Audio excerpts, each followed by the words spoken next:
Hi everyone, it's me, Jess, again, the crafting librarian. I am going to teach you guys how to do some 3D tinfoil paintings. So what you're going to need, I'm sure some of you might have Amazon boxes or boxes lying around your house. You are going to need a box. And then what you want to do is cut a piece out of that box. It can be a bigger piece than this, but for my purposes, I'm just going to show you a little version. So however big you want your image to be. You're going to need glue. Aleene's glue works great. School glue works awesome. I will tell you that tacky glue is a little bit better because it has a little more of a 3D effect. And that's what our aim is here. If you have a glue gun, that actually works really, really well because it gets that nice rise to the glue and it keeps it that 3D kind of look. And it dries really fast, which is awesome. So you have your cardboard, your glue, scissors to cut your cardboard, and you need a piece of tinfoil. So what we're going to work on first, we are going to make a really pretty image on our cardboard. So we're going to take the glue. I'm going to go ahead and do something fairly simple, and I'm going to draw a flower. So I'm going to start by doing a circle in the middle of my piece of cardboard. Little rise to it, little depth, see that? And then I am going to do some petals. Just keep that glue going nice and continuously so you don't have choppy lines. And here are my petals. If you do get a little bit of a short line, you can always go back and add a little bit more glue. That's totally okay. All right. I'm going to add some additional outside petals and some more right here. Maybe one right here, right here, here, and here. And keep in mind, you don't have to do a flower. I'm just doing something fairly simple. I'm going to give it a nice stem over here. I'm going to go off the cardboard a little bit. Totally okay. And I might give it a little leaf kind of off the side here. All right. And then if you want to get fancy and you have more space, you can put a sun up here. You can do whatever you want here. I had people do owls, which are really awesome, but for now I'm going to focus on the flower. So now you're going to let this sit and dry. Since I've already done one earlier this morning, this is my earlier one. You can't see it too well because my glue is drying fairly clear. But if you take a look here, you see that it's raised up a bit. That's what we're going for. So this is dry. I can touch it, nice and dry. And then I'm going to take my piece of tinfoil. The tinfoil you want to be quite bigger than your size of your cardboard because you want it to overlap. All right. I'm going to take my tinfoil. I'm going to take a little bit of glue, and I am just going to make sure that this has glue on it. So I don't want to press down on the tinfoil because I don't want to leave lines or marks on the tinfoil. So just put a little bit of glue in the center, and I'm going to use my finger and spread it around a little, trying to keep that tinfoil fairly flat. All right, I'm going to add a little bit more glue. If you have a glue stick, this works much better with a glue stick. But I am under limited resources, so right now I am just going to go with the glue and spread it around nice and flat. So there's my glue. See, I didn't really mess with the tinfoil too much, it's still fairly flat. Then I'm going to take my image and I'm going to put that glue part over it.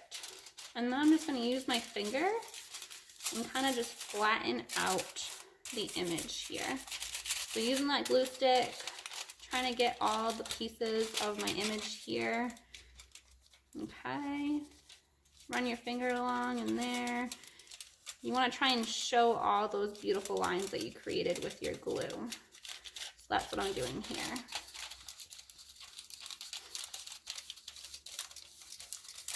Nice and easy, just flattening it down and around. When you get to the end, you can curve it around your cardboard piece. Go ahead and just tuck it behind there. You see my image is starting to come out and give that 3D effect. All right, so I'm gonna that down there. There we go. Look at how awesome that's coming out. Okay. So I'm going to fold that piece behind as well. Make sure I'm nice and flat here. And there we go. And then just go ahead and go back and make sure those lines are nice and smooth.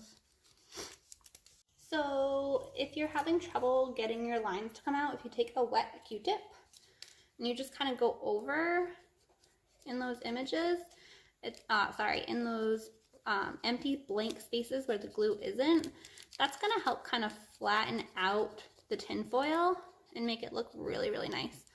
Also, the Q-tip is much smaller than your finger, so that's going to help make sure that the tin foil is not crinkled and really get into all those spaces there. And that really kind of gives the glue rise as it flattens out your tin foil. It makes it look really pretty. So I'm just going in here and I am making my tin foil nice and flat. And that is adding depth to my flower here. Okay, see that? I have a sun up here in the corner. And that's just making everything a lot more visible. And it's also ironing out all the wrinkles that I have in the tin foil. Just make sure that the Q-tip is wet, because that just helps it glide along. Sorry, the Q-tip is wet. That makes it help glide along the tin foil better. So there we go. See, that looks much more in depth. You can see that much better. All right. And then I'm going to take the dry side and just go over it once again to get rid of all of that water on here. Okay. And then what you can do, if you have permanent markers at home, you can use a permanent marker to kind of brighten it up a bit. I do have a red permanent marker, so I'm going to go in and just do my outline here.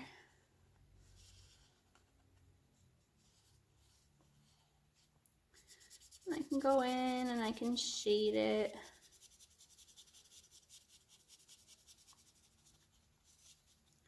You can leave that empty, or I can color the whole thing in. It's totally up to you. I think I'm going to leave it empty and see how the rest looks. Okay, so I'm going to go in, do the petals, and color that. And go ahead, do the petal. Nice and gentle, because you don't want to poke through the tin foil. I know that my marker is not sharp, but tin foil is fairly fragile, so I don't want to poke through it. So I'm going to just make sure that looks nice and even. Get in there pretty good. Keep on going. And we'll take a look at how this looks. So once again, I'm almost to the end here. If you have paint, this works really well with paint too. You can put paint on a paper towel and kind of just rub it all over and then rub it off, and it leaves a very subtle imprint as opposed to actually using a marker. Just make sure that whatever marker you do use is a permanent marker, otherwise it won't adhere to the tin foil. Okay. And that's it.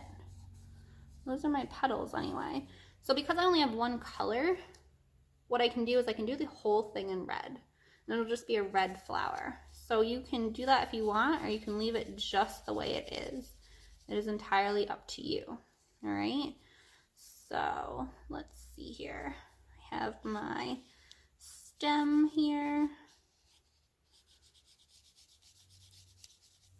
I have my leaves here.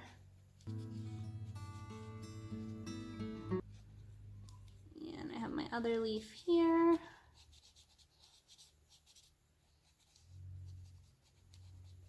And that's pretty much it. I can also, if I want to get really fancy, I can do my sun up here in this corner. This is my sun. And then I have have my little rays of sunshine flowing here. I can even just do this a little, make those pop. Okay, and there you have it. If you want to get super fancy, you can get even more crazy, and you can go ahead and do the outline on the outside of your petals or your design, so that the only thing that's left is that tinfoil raised part.